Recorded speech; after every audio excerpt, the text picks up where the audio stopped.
Yeah.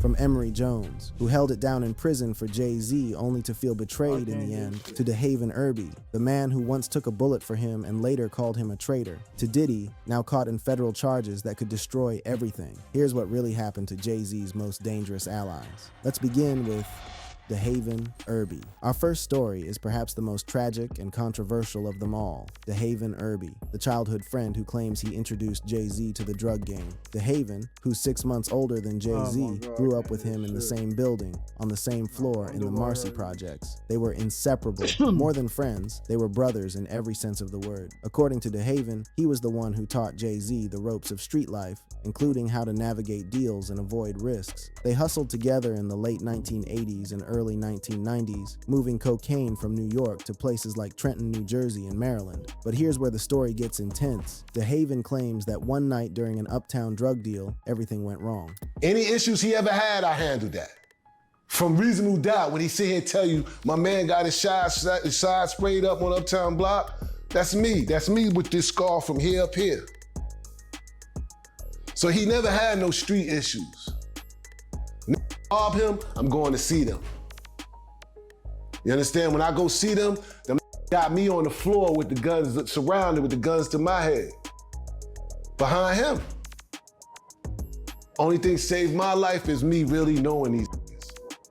They spared my life. DeHaven was shot protecting Jay-Z, taking a bullet in the side during an ambush. He waved down a cab, gave Jay-Z the drugs and money, and told him to get his mother and meet him at the hospital. This moment, according to DeHaven, proved his ultimate loyalty. Jay-Z even referenced this incident in Dead Presidents 2 from his debut album, Reasonable Doubt, rapping about his man getting his side sprayed up on an uptown block. But the real betrayal came years later. In the early 2000s, DeHaven was arrested on federal drug trafficking charges. He claims that during his trial, Jay-Z looked him in the face and promised support, saying, "Don't worry about it, bro. I got you."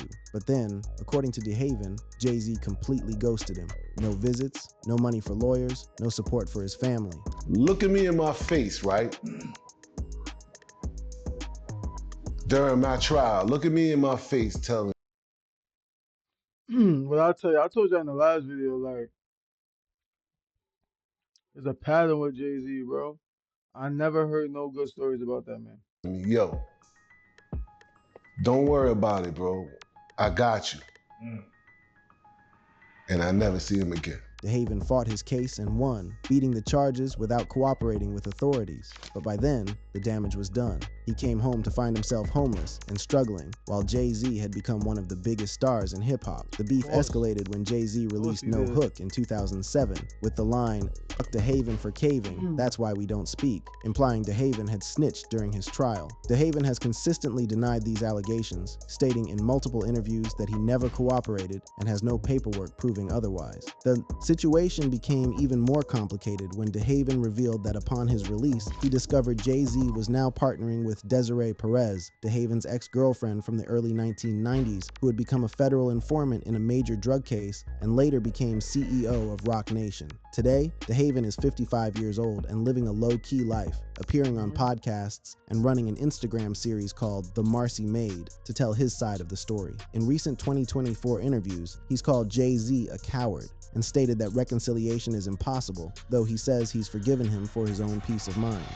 Sean Diddy Combs. Now we come to perhaps the most explosive and current story on this list. Sean Diddy Combs, Jay-Z's longtime friend, collaborator, and fellow mogul who is currently facing some of the most serious allegations in hip-hop history. For decades, Diddy and Jay-Z have been linked as two of the most successful figures to emerge from the streets to build entertainment empires. It's 2020, y'all. And it's different than when it was 2016. You know, the game has been elevated. As we can tell, there's no expense being spared. We had a black billionaire's lunch. Their relationship dates back to the late 1990s, when both were establishing themselves as not just artists, but business moguls. They collaborated on tracks, co-hosted industry events, and were frequently seen together at parties and gatherings. Their bond seemed unshakable. Two Brooklyn to Harlem kids who had come Yup, the Freaky Twins. conquered the music industry and built billion-dollar brands. They co-owned ventures, attended each other's celebrations, and presented a united front as black excellence in entertainment. But in September 2024, everything changed. Diddy was arrested on federal charges of sex trafficking, racketeering, and coercion involving what prosecutors called freak-off parties, dating back to 2008. The indictment painted a disturbing picture of Diddy, allegedly using his power and influence to coerce women into drug-fueled sexual performances, often recorded without consent. He pleaded not guilty, but the evidence seemed overwhelming, with over 100 accusers coming forward with similar stories. Then came the bombshell that directly implicated Jay-Z. In December 2024, a civil lawsuit was amended to accuse both Diddy and Jay-Z of raping a 13-year-old girl at an after party 13? Ain't no way. 13 is crazy. Ain't no way. following the 2000 MTV Video Music Awards. The anonymous plaintiff, represented by attorney Tony Busby, claimed she was lured by a limousine driver, drugged, and then assaulted by both men, while an unnamed female celebrity watched but didn't intervene. Jay-Z's response was immediate and fierce. He denied the allegations completely, calling them heinous and accusing Busby of extortion and blackmail. His lawyer, Alex Spiro, filed a countersuit claiming Busby had demanded a settlement to keep the suit private, which Jay-Z refused, stating he would never settle false claims because it would only encourage more false accusations against celebrities. Jay-Z emphasized that he had never been close friends with Diddy, despite their public appearances together. Diddy still remains in federal custody awaiting trial on the original criminal charges. Meanwhile, Jay-Z has tried to distance himself publicly, with his lawyer stating in interviews that despite decades of public friendship, they aren't close friends, a claim many find hard to believe given their documented history of collaborations, parties, and business ventures. I found it hard to believe too. Some people do be faking the funk, you know what I'm saying, for publicity and stuff like that, but nah, I doubt it. Together. Emery, They was really Vegas, friends. I doubt it. Jones. Now, here's a They just story trying to with a distance different themselves. ending, one that shows what happens when loyalty goes both ways. Emery Jones, nicknamed Vegas for his flashy style, met Jay-Z around 1989 during their prime hustling days in Brooklyn and New Jersey. Like They what were Emmy deep about in to the say. cocaine trade, with Jones handling logistics and distribution alongside Jay-Z. Who is Emery Jones? Who is Emery Jones? Humble soul. That's who I am. Just a humble soul that just happened to have a great best Hold on. Who's calling me?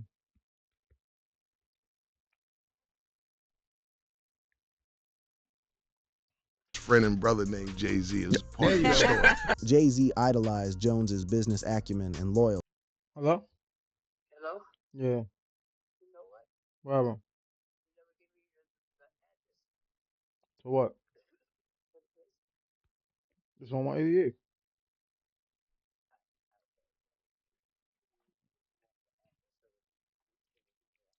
I don't know the exact address. It's next door to the liquor store. All right. I'll try to get it for you though. All right.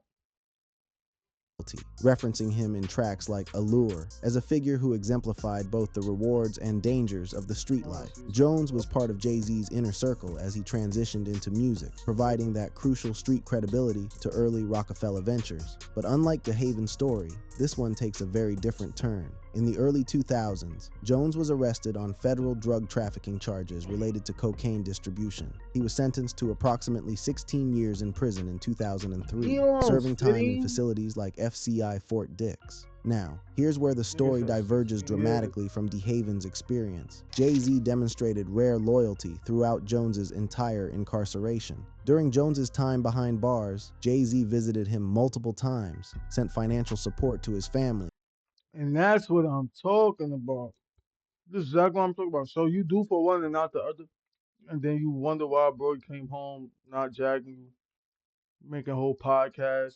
He probably, to be honest, he probably down. Like, he probably down. All he knows he was rocking with you. He went to jail for some shit with you, trying to protect you or whatever. Come home, you super rich, super up, but now you're not into the same thing. You a music mogul, you this, you that. But now I was in the streets together. But so he come home, you super up, but you on some whole different time. Just say you trying to distance yourself from the street niggas now. Feel me? You don't want him to come in. You probably know some shit we don't know, some stories. You don't want him to come in and burn out everything you built with the truth. He probably knows some real shit about you, so you trying to distance yourself. You know what I'm saying?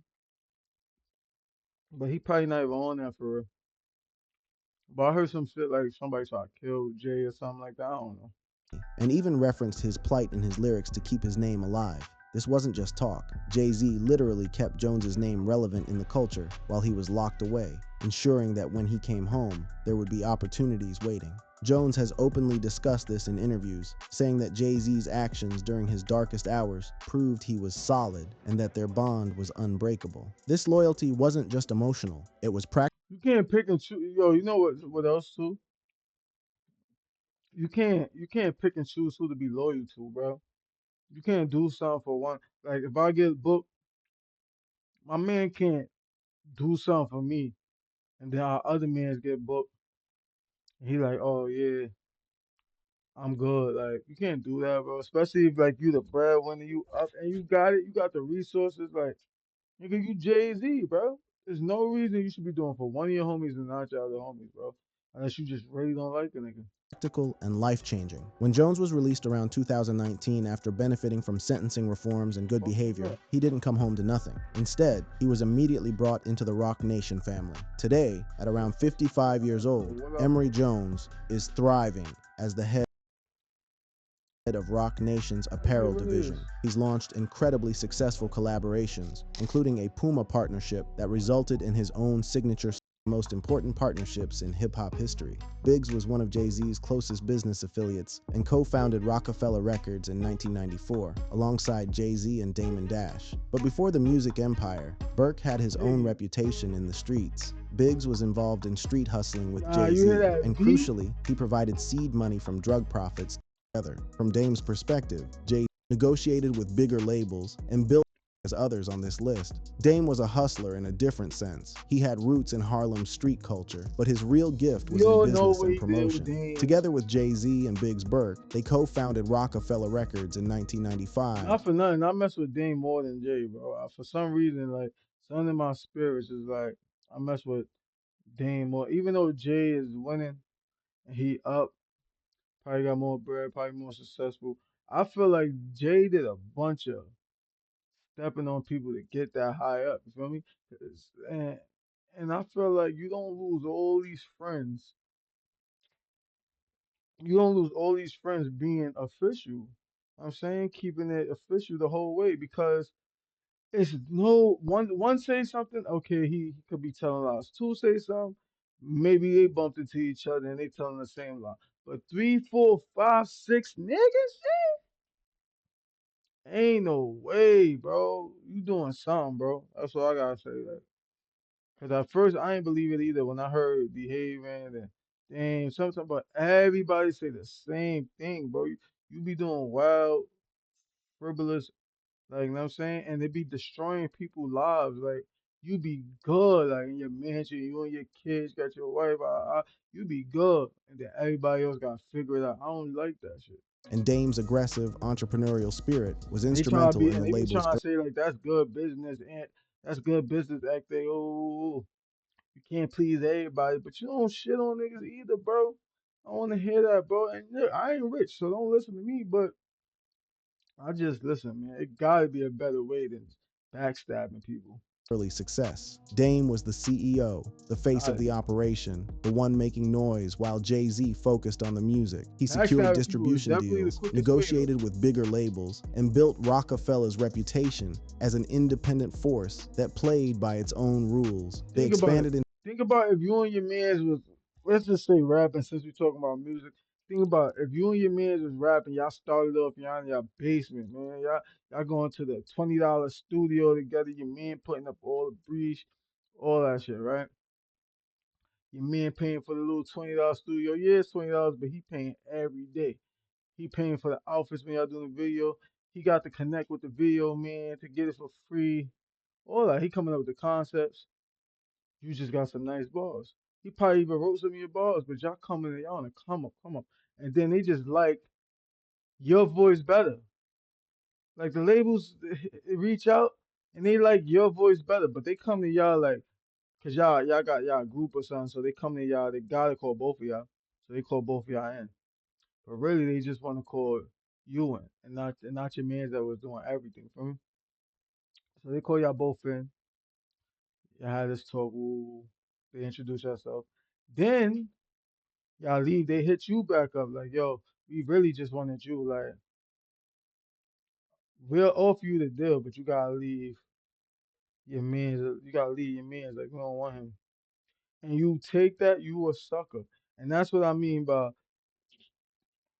it's faster to get on top by stepping on people and all because you have no morals. You know what I mean? You have no sense of honor. So you'll take a deal like that, like, oh, even though my man's paid for everything, even though he wrote some of the raps, even though he the one who came up with the whole let's be rapper shit in the first place. They want me, they like my voice, and they offer me $1 million. And you take that, bro, and I know you never seen the mill probably. You got a family, but what about his family? He never seen the mill either, bro. And this plan was for y'all to eat together. How could you? How could you? To fashion with Rocawear, film production with Rockefeller Films, and seemed unstoppable throughout the late 1990s and early 2000s, but cracks began to show. The problem started around 2004 when Jay-Z sold his stake in Rockefeller Records to Def Jam and became president of the larger label. Dame felt betrayed, Wow. believing That's Jay-Z had foul. essentially dismantled what they built together. From Dame's perspective, Jay-Z chose corporate America over the independence they'd fought for. And worse, he did it in a way that left Dame and Biggs on the outside looking in. That The money, fallout was bro, the messy and numbers was public. right. Dame accused Jay-Z of being disloyal and going corporate, while Jay-Z's camp suggested Dame's erratic behavior and poor business decisions made the split Nah, that's all a part. And sometimes I'll be twisting my words, but you see how they said J-Team was talking about Dame erratic behavior and all that. That's all a ploy. That's all made up, bro. That's like turning it, twisting the truth. Like, yeah, he might have had some issues sometimes, but who don't? What brothers don't? What I mean, team don't. Yeah, everything is not sunshine and rainbows. But what they'll do is they'll capitalize, like they'll emphasize on like they'll put into spotlight, like, yo, yeah, he was erratic, he was da, da, da. But it wasn't erratic before. Feel me? You're only saying that because that deal over there look good. You want that deal, like, and that deal don't include me. So now I'm erratic. Now I'm this. Now you pointing out my flaws, but you got flaws too. That's like me taking the deal and saying your lips is big, Jay.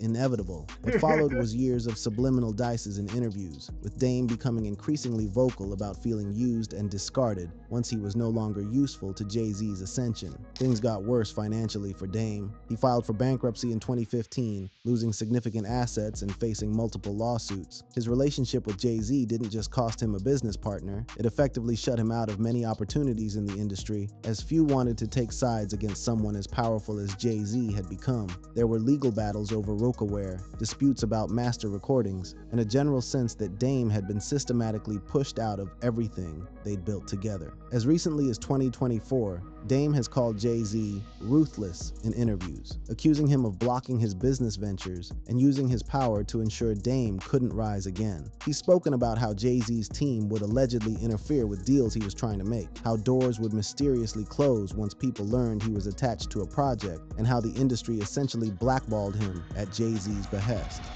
Lance Rivera. Our story takes us to one of the most shocking and well-documented incidents in Jay-Z's life, the 1999 stabbing of record executive Lance Rivera at a nightclub party, an attack that nearly killed Rivera and resulted in Jay-Z's only criminal conviction. The incident occurred at a Kit Kat Club party, celebrating the release of Q-Tip's album, Amplified, on December 9, 1999. Jay-Z was already a platinum-selling artist, riding high on the success of Volume 2 Hard Knock Life, but he was about to drop Volume 3 Life and Times of S. Carter and was paranoid about bootleggers. According to accounts, Jay-Z suspected Rivera of being behind the bootlegging of his upcoming album, which was devastating to artists in that pre-streaming era because it could kill album sales. When Jay-Z spotted Rivera at the party, tensions immediately flared. What happened next became the stuff of hip-hop legend. Jay-Z stabbed Rivera in the stomach and back, causing serious injuries that required emergency Jay-Z stabbed him, I guess? I don't know. Maybe one of his men stabbed him, and they just saying it's Jay-Z because Jay-Z the one with the name. They trying to get some money or something, but I don't think Jay would do that. And if I don't think he'll do that. And I think, honestly, if you want me to be honest, if Jay did say he did it or whatever, it was trying to like protecting somebody. It had to be like protecting one of his mans or something that got mad charges and shit. You know what I'm saying? I don't think Jay did that personally. You feel me? medical treatment and stitches. The wound was It's deep just enough that it needle. could have been fatal if it had struck vital organs. The attack was witnessed by multiple I could people, be and the wrong though. I could aftermath be was wrong. captured by news cameras as Rivera was rushed to the hospital. Jay-Z initially fled the scene but turned himself into police the next day, Uh, accompanied by his lawyer. He was charged with assault and initially pleaded not guilty, maintaining he was innocent. However, as the case progressed and evidence mounted, including witness testimony and the severity of Rivera's injuries, Jay-Z changed his plea in 2001, admitting guilt to third-degree assault. He received 3 years of probation, the lightest possible sentence that allowed him to avoid jail time. like something like that. See how they just said he did admit it, but I still don't think he did that shit. Not Jay. I don't think Jay got it in. Like I'm saying, he get money, but I don't think he like he on some tough stabbing nigga shit. I doubt it. Like the niggas around him is so maybe the ones around him did it, and his charges he could get probation. He could get 3 years probation. Something slight, you feel me? But his mans, if he get charged with that, pack him up. Feel me? So these niggas probably had to talk like, you know what? I'm gonna just throw that on my back. I'm gonna still go out, do these shows, get this money because it's only probation. Like it ain't nothing crazy. It ain't parole. It ain't nothing crazy. Like probation is light, and I was on probation for 11 years. I'm telling you that shit. Like, but yeah, I think one of his mans did it, and he taking the full. And continue his music career. In his He ain't got no 2010 record. memoir, Decoded, Jay-Z addressed the incident, calling it a loss of control and expressing regret for letting his emotions override his judgment. He Lost acknowledged that the control of your stabbing was ass. a moment of street mentality overtaking his business sense, a reminder that no matter how successful he'd become, the streets were still in him. It was a wake-up call that could have derailed everything he'd built. Rivera, for his part, survived and eventually moved on with his life. He went on to produce films like The Perfect Holiday and work in the entertainment industry, though the stabbing remained a defining moment in both men's lives. Interestingly, in 2023, Rivera recanted his testimony, claiming that Jay-Z wasn't actually the one who stabbed him and that he'd taken the fall for someone else, a claim that Nas had actually made back in his diss track Ether in 2001, suggesting Jay-Z was protecting another member of his crew. Rivera has spoken about eventually forgiving Jay-Z, saying he understood the paranoia and pressure of that era. Jazz O. Told you he ain't do that, bro. There's no way he did that, bro. I've been like, what? Get out of here. Jazz O, No way. born Jonathan What's Burks, up with was my Jay-Z's sound? Can early you see me? mentor in hip-hop, the person who gave him his first real exposure to the rap game. While Jazz O wasn't I'll deeply fix it after involved this in the street video. hustling to the same degree as others on this list, his relationship with Jay-Z is important because it established a pattern that would repeat throughout Jay-Z's career, using people for what they Pattern, you offered, heard? then That discarding will them when they repeat were no longer about useful. In Jay-Z's the late career. You gotta 1980s, listen. That mean he about to do some foul shit to Jazzo too. Watch. Jazzo was already an established rapper on the underground scene, and he took the young Sean Carter under his wing. He gave Jay-Z his stage name, a variation of Jazzo's own name, brought him on tour, including a trip to London in Oh, like 1988, Q and Sweat. featured him on tracks to help My build son his look like Q reputation. Sweat. Tell me I'm Jazzo lying. taught Jay-Z about stage presence, how to structure verses, and essentially how to be a professional rapper beyond just freestyle battles in the streets. For a while, they were tight. Jay-Z served as Jazzo's hype man, learning the business while getting I can tell you what's going on now, man. You see who Jay Z is right now, right? He ain't trying to his vision don't call for him to be a hype man too long. So what probably happened was Jay Z's got a deal or something along the line, like he was taking off or something like that. Like he was taking off, and it was his turn. You see how Jazzo was bringing him on tour and doing all this other shit. It was Jay's turn to bring him along, and he probably didn't. You heard? That's probably what's about to happen. He probably got a deal or got bigger than what he was when he was being a hype man.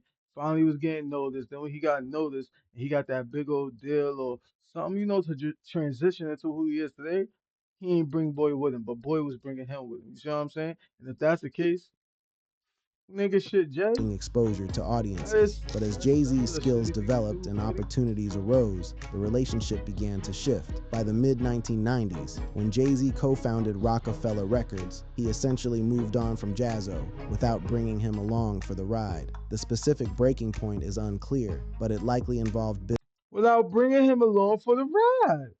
What I tell you, without bringing him along, I knew it because his whole character is I could do bad all by myself, or I'm gonna use you.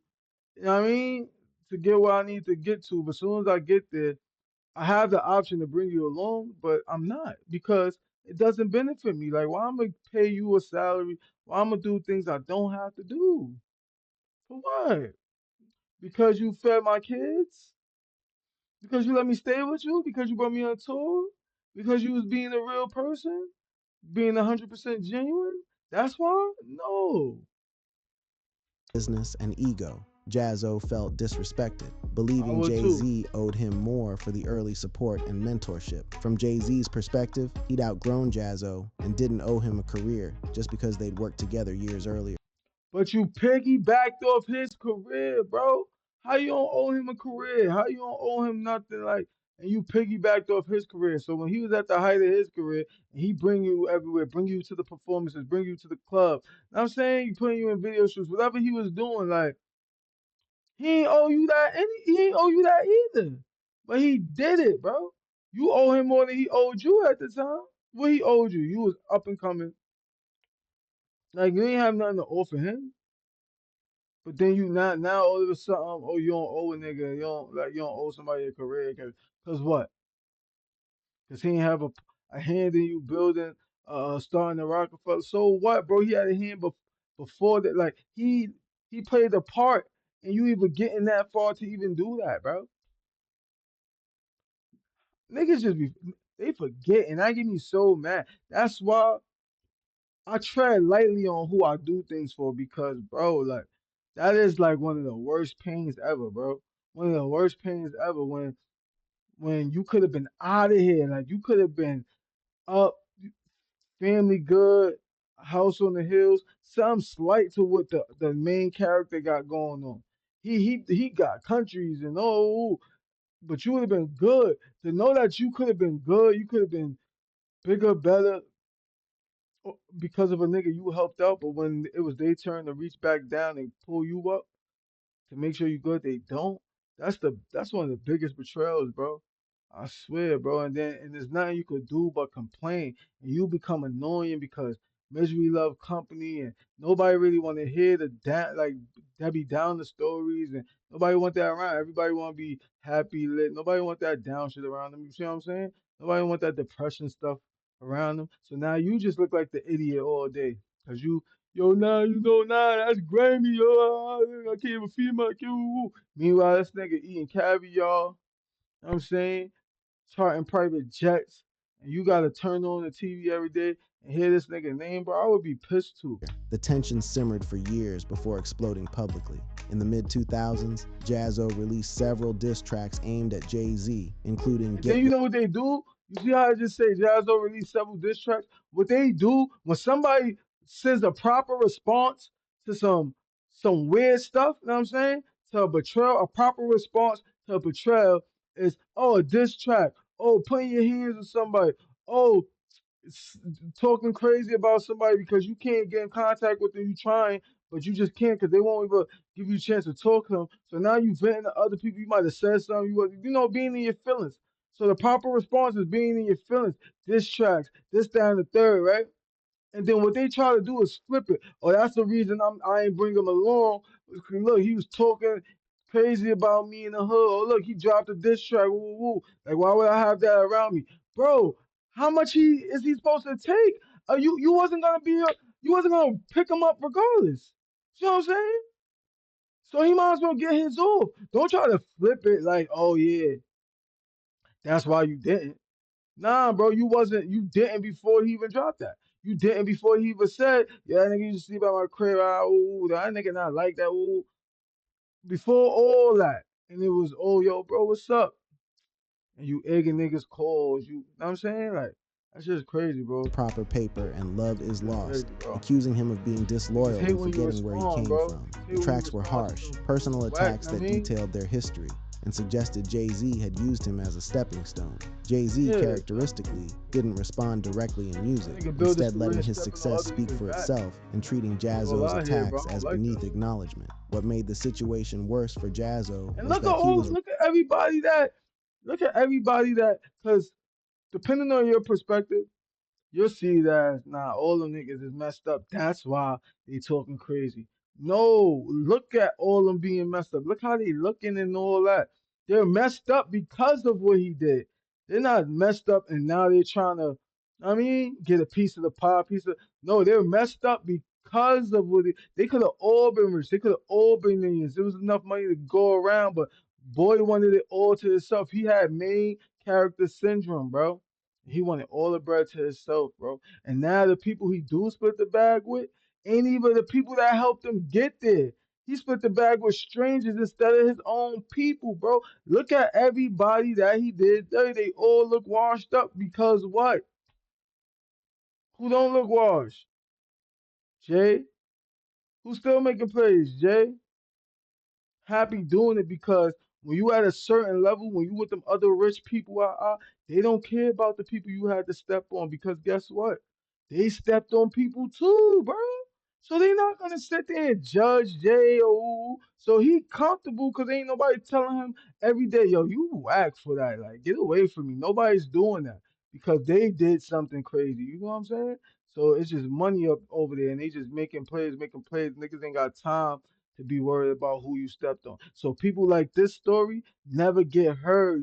You hear it, you might see a video, a podcast, something, but they don't really do nothing. Like and they don't really change nothing. They still be messed up, bro. And they just gotta live with that. And then these are the people we idol, bro. Ain't no way. right about being forgotten. Ain't Jay-Z no rarely way. Stop mentioned doing him in shit like that. interviews or gave him credit for his I think early people idol influence, the money instead focusing instead of on the other person. figures Like when discussing people his idol come the up. money It was as if instead those of the years never person, bro. happened, That's a all it is. erasure that clearly stung Jazzo deeply. Today, Jazzo is alive and occasionally releases Everybody music, wanna be but he's rich, believe it or largely a not. forgotten figure in hip-hop, despite his legitimate contributions to Jay-Z's early development.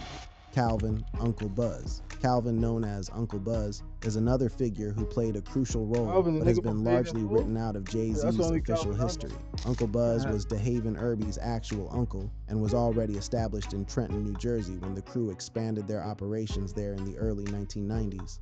My Uncle Buzz, like he had this police look with him, right? So he was easier to move up and down the highway. You know what I'm saying? Police, we'd be in a whole nother car, but the police would look at my uncle and be like, man, this nigga like the police. He keep going. He just had a police look. Uncle Buzz's role was specifically logistical and transportation based because he had what DeHaven described as a police look, presumably meaning he appeared clean cut, professional, and non-threatening. He was perfect for moving product up and down the interstate without drawing suspicion. The crew operated out of DeHaven's aunt's house in Trenton, where Uncle Buzz already lived, creating a family operation that provided a level of trust and security, crucial for their activities. This was the same house where Jay-Z would eventually live for extended periods, moving from weekends to weeks to essentially becoming a permanent resident until he committed fully to music. DeHaven has referenced him as one of the silent kings, people who played crucial roles but never received recognition or acknowledgement for their contributions. Thank you for watching. If you enjoyed watching this video, click on one of the boxes playing on your screen to watch more. Well, anyway, yeah, what y'all think, bro? Y'all still think Jay-Z real? I don't. I just think he's strategic. I wouldn't say he real. I would say he's strategic. That's my word for Jay-Z. He's strategic. You know what I'm saying? Everything he do, everything he does, he's you know what I'm saying? He's plotting, he's planning. Like he don't make no moves without planning it first. He knows what he's doing. He's very aware of who he stepped on and everything like that. So it's not that he's real or he might not even be smart. He's just strategic. But yeah, whatever.